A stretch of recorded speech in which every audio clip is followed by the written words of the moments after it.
ಆಮೆಯನ್ನು ಕೂರಿಸಿರ್ತಾರೆ. ಅದನ್ನ ನೋಡುವುದು ನಾವು ಭಕ್ತಿಯನ್ನ ಕಲಿಯುವುದು. ಇನ್ನು ವಿಶ್ವಕರ್ಮ ಅದಾರ ಮತ್ತು ನೀವು ಎಲ್ಲರೂ ಇಲ್ಲಿರುವಂತ ಕೆಲವರು ಕಂಚುಗಾರರು, ಕಲೆಗಾರರ, ಅವ್ರು ಈ ಭಾಗದಾಗಿರುವಂತ ಎಲ್ಲಾ ದೇವರ ಮೂರ್ತಿಗಳನ್ನು ತಯಾರು ಮಾಡಿದವರು ನೀವೇ. ಅವು ಮೂರ್ತಿಗಳಲ್ಲಿ ದೈವತ್ವವನ್ನು ತುಂಬುವಂತ ಕೆಲಸ ನೀವು ಮಾಡ್ತಾ ಇರೋದು. ಕಟ್ಟಿಗೆಯಲ್ಲಿ ಕಲೆಯನ್ನು ಅರಳಿಸುವಂತ ಕಾರ್ಯ, ಕಬ್ಬಿಣದಲ್ಲಿ ಆಕಾರವನ್ನು ಕೊಡುವಂತ ಕಾರ್ಯ, ಬಂಗಾರವನ್ನು ಅದನ್ನ ಸುಂದರಗೊಳಿಸುವಂತ ಕಾರ್ಯ. ಬಂಗಾರದಲ್ಲಿ ಸೌಂದರ್ಯ ಇಲ್ಲ, ಅದನ್ನು ಮಾಡುವಂತ ಪತ್ತರ ಕೈಯೊಳಗೆ ಸೌಂದರ್ಯ ಇರುವುದು. ಅದಕ್ಕೆ ಇಲ್ಲಿ ಮೌನೇಶ್ವರ ಬಹಳ ಪ್ರಿಯ. ಯಾಕಂದ್ರ ಇಲ್ಲಿ ನಾವು ಮಾತಾಡೋದು ಬಹಳ ಇಲ್ಲ, ಕೆಲಸ ಮಾಡಿ ತೋರಿಸ್ಬೇಕು ಅನ್ನೋದನ್ನೇ ಈ ಮೌನೇಶ್ವರ ಸಂದೇಶ. ಮಾತಾಡುವವರಿಂದ ಏನು ಆಗುವುದಿಲ್ಲ, ಕೆಲಸ ಮಾಡುವವರಿಂದ ಎಲ್ಲ ಆಗ್ತದೆ. ಎಷ್ಟು ನೋಡ್ಬೇಕು ಕಲೆ. ಅಜಂತ ಎಲ್ಲೋರದಲ್ಲಿ ಯಾರು ಕೆತ್ತಿದ್ರು? ಶಿಲ್ಪಕಾರರು ಕೆತ್ತಿದ್ರು. ಇಲ್ಲಿ ಬಾದಾಮಿ, ಐಹೊಳೆ, ಪಟ್ಟದಕಲ್ಲು ಅಲ್ಲೆಲ್ಲ ಜಕ್ಕನಾಚಾರ್ಯ ಕಟ್ಟಿದ್ರು ಅಂತ ಹೇಳ್ತಾರೆ. ಹೇಗೆ ಕಟ್ಟಿದಾರ ಅವರು?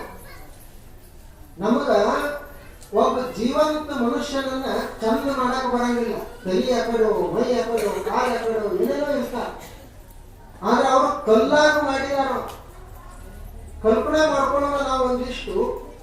ಅವಾಗ ಈಗಿನ ಮಷೀನ್ಗಳು ಇರ್ಲಿಲ್ಲ ಮತ್ತು ಈಗಿನ ವಿದ್ಯುತ್ ವ್ಯವಸ್ಥೆ ಇರಲಿಲ್ಲ. ಎಲ್ಲೋ ಅರಣ್ಯದಾಗ ಬಿದ್ದಿರುವಂತ ಕಲ್ಲನ್ನು ತರಬೇಕು, ಕೈಯ ಒಂದು ಚಾಲ್ ಹಿಡಿದು ಸುತ್ತಿಲಿ ಹಿಡಿದು ಕೆತ್ತುತ್ತಾ ಇರ್ಬೇಕು. ಎಷ್ಟು ಸೂಕ್ಷ್ಮ ಕೆತ್ತಿದ್ದಾರೆ ಅಂದ್ರೆ ಹೇಗೆ ಸಾಕ್ಷಾತ್ ಆ ದೇವರೇ ಅದಾನೇನೋ ಅಂತ ಅನಿಸ್ತಾರೆ. ಹೇಗೆ ಕೆತ್ತಿದಾರ.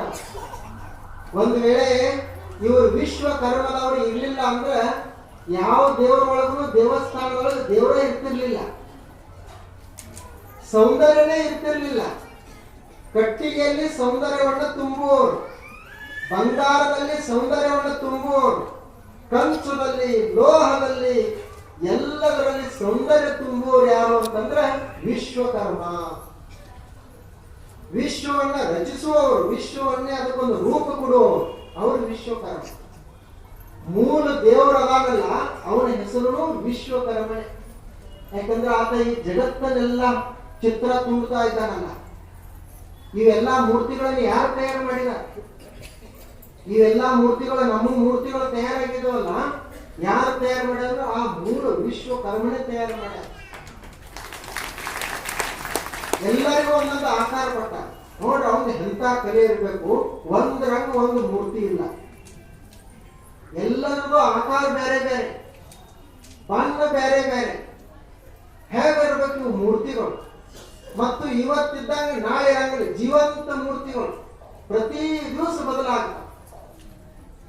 ಬಾಲ್ಯದಾಗಿರುವಂತಹ ಮೂರ್ತಿ ಬೇರೆ, ಯೌವನಕ್ಕೆ ಬಂತಂದ್ರೆ ಅದು ಮೂರ್ತಿ ಬೇರೆ, ಕೊನೆಗೆ ವೃದ್ಧಾಪ್ಯ ಅದೊಂದು ಮೂರ್ತಿನ ಬೇರೆ. ಇದನ್ನೆಲ್ಲ ಯಾರು ಮಾಡ್ತಾ ಇದ್ದಾರೆ ಅಂದ್ರೆ ಆ ವಿಶ್ವಕರ್ಮ ಮಾಡ್ತಾ ಇದ್ದಾರೆ. ಅದಕ್ಕೆ ಆ ವಿಶ್ವಕರ್ಮನ ಸ್ಮರಣೆ ಆಗಲಿ ಅಂತ ಹೇಳಿ ವಿಶ್ವಕರ್ಮನ ಒಂದು ಮೂರ್ತಿ ಕೂಡಿಸಿದ್ದಾರೆ. ಇನ್ನು ಮೌನೇಶ್ವರರಂತೂ ಅವರು ಜಗದ್ಗುರುಗಳು, ಅವ್ರೆಲ್ಲರಿಗೂ ಜಗದ್ಗುರುಗಳು. ಈಗ ಅವರು ಜೈಕಾರ ಹಾಕಿದ್ರು, ಏನೋ ಅವರು ಪೈಗಂಬರರು, ಅವರು ಎಲ್ಲರಿಗೂ ಜಗದ್ಗುರುಗಳು ಅವರೇ. ಏನದು